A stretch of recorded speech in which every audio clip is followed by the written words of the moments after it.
The goal of Infirmary Health's Orthopedic Institute is to provide comprehensive orthopedic services to the Gulf Coast region. Infirmary Health has invested in many of the newest technologies, providing hospitals with advanced surgical techniques for orthopedics, which offer improved patient outcomes and recovery times. And Infirmary Health's partnership with Gulf Orthopaedics is bringing orthopedic practice locations to new areas in Mobile and Baldwin counties. So, we're discussing joint replacements, choosing the right surgeon and facility for your procedure, and the growth in orthopedics for Infirmary Health. This is LifeCast, a podcast sponsored by Infirmary Health. Thanks for listening. I'm Joey Waller. Our guest, Dr. Michael Granberry, a board-certified orthopedic surgeon with Gulf Orthopaedics and director of Infirmary Health's Orthopedic Institute. Dr. Granberry, thanks for joining us. So first off, what are the most common types of joint replacement procedures that you do?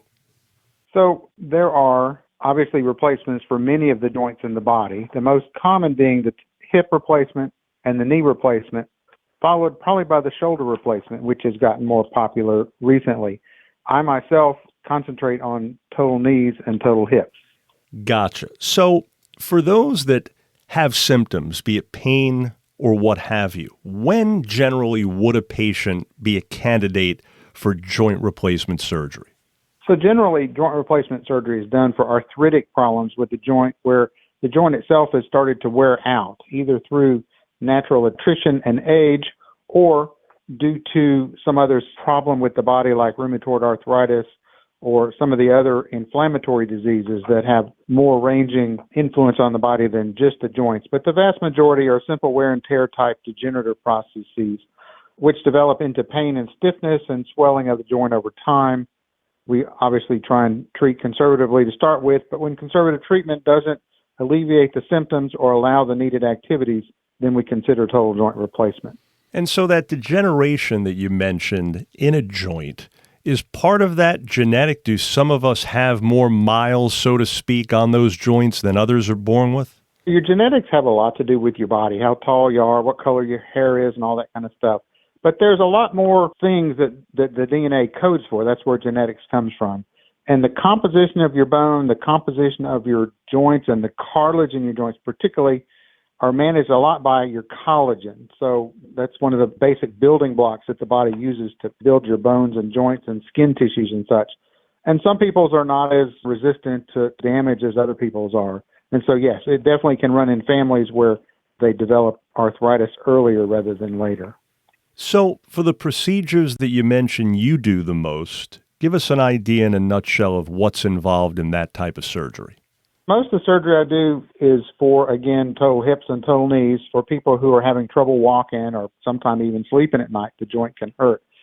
And so the surgery typically is about an hour where we replace the surfaces of the bones where the cartilage rubs together with the other cartilage and replace those surfaces with artificial materials, and then a rehab program after to retrain your joint and reestablish your gait pattern, hoping to alleviate the pain and get people back to the activities that they want to perform. And what advanced or minimally invasive technologies do Infirmary Health hospitals offer for joint replacement surgery? We offer rapid recovery rehabilitation programs involving how we do the medications. We do try and minimize incisions, although putting the components in the correct position and rebalancing the ligaments correctly is the most important part of the surgery. And there have been rapid developments recently in computerized assistance in making the cuts and balancing the joints. I myself use two different systems with the knees. One is a small accelerometer-based computerized system to help determine where the cuts are on the top of the shin bone and the bottom of the thigh bone. In addition, the infirmary has recently got the VELUS computerized navigation robot that actually helps assist and hold the saw in the correct position after measuring where the bones are to make these cuts. Well, you led me beautifully there, Doc, because I was going to ask you next about robotic surgery as it applies to what you do. We hear so much about it in almost all walks of medicine these days, and that really helps when it comes to being more precise, doesn't it? Which is something you just touched on as well. Yeah, the precision of the cuts and the balance of the ligaments is the most important part, and this new robotic system using computers and navigation does help maximize that, particularly for knees that perhaps aren't exactly correct, a little bit out of the ordinary, so they don't really lend themselves to the standard orientation systems that we use. Gotcha. Now, after joint replacement, what is, if there is such a thing, a patient's typical recovery time? Typically nowadays, people either go home that afternoon or the next day after surgery. I would say more than half the patients are still staying overnight, but as we get better and better, going home the same day is going to become kind of the average, if not the standard. So there's therapy for up to 6 weeks, usually starting at home for a while and then doing outpatient therapy. People are allowed to weight bear on their joints the same day, and we actually encourage that, getting up the same day of surgery and walking around. But we taper off the pain medications and reintegrate them into life. I let people start chipping and putting on the golf course at 2 weeks.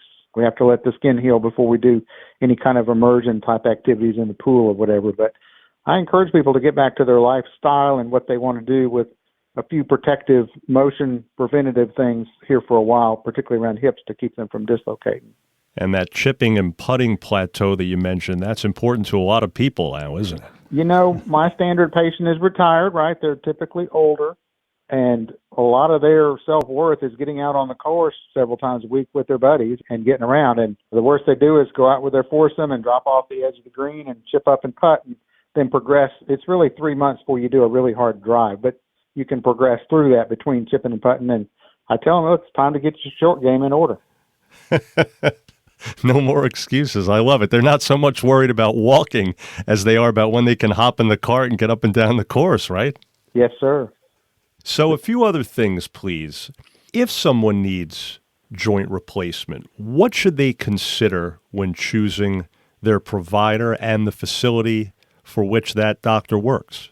There's been several studies over the last 10 years really demonstrating significantly that going to an experienced joint surgeon, a joint surgeon specifically that does more than 100 cases a year, and going to a high-volume joint center like the Infirmary Hospital really maximizes your chance of getting a good and excellent result, particularly the surgeons are greater than 100 a year and what they call a high-volume hospital for doing total joints, one that's got a joint program, perhaps has a dedicated system for managing these post-operative and preoperative patients for this surgery.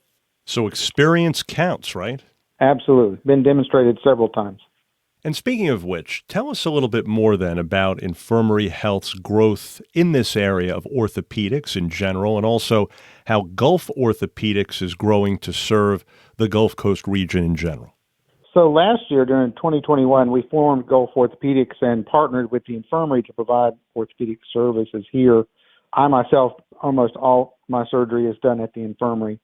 And last year, I also started being the director of this institute, where we are putting in the processes to have everybody on the same page, starting from preoperative all the way through rehabilitation for these total joints, to have the whole program developed. And that's what I'm in the midst of doing currently. We've also invested in the correct technology in the hospital, in the surgery area, for both the navigation systems, special tables, and fluoroscopic instruments for doing our total hips, really to keep us up on the forefront of current technology and practice. And so, Doctor, in summary, what's your main message here for those that may be considering joint replacement? Again, be sure that you pick a surgeon that does a lot of these cases. Ask your friends, ask your buddies, because it's a fairly common procedure nowadays, and you're going to find somebody that you know that's had a good response with a surgeon and a hospital and institution. We are the biggest hospital in town here, and we do a lot of surgeries, and it shows in our results. I'm sure it does. Well, folks, we trust you're now more familiar with joint replacement and what Infirmary Health and Gulf Coast Orthopedics can offer in that area. He can't help you with your golf game per se, but he can help you get back out on the course with a healthier body, right? Dr. Michael Granberry, thanks again so much. Thank you very much. And as the first choice for healthcare in the Gulf Coast region, Infirmary Health is here for you, here for life. To learn more about their Orthopedic Institute, please visit infirmaryhealth.org. That's infirmaryhealth.org. If you found this podcast helpful, please do share it on your social media. And thanks for listening to LifeCast, a podcast sponsored by Infirmary Health, hoping your health is good health. I'm Joey Wall.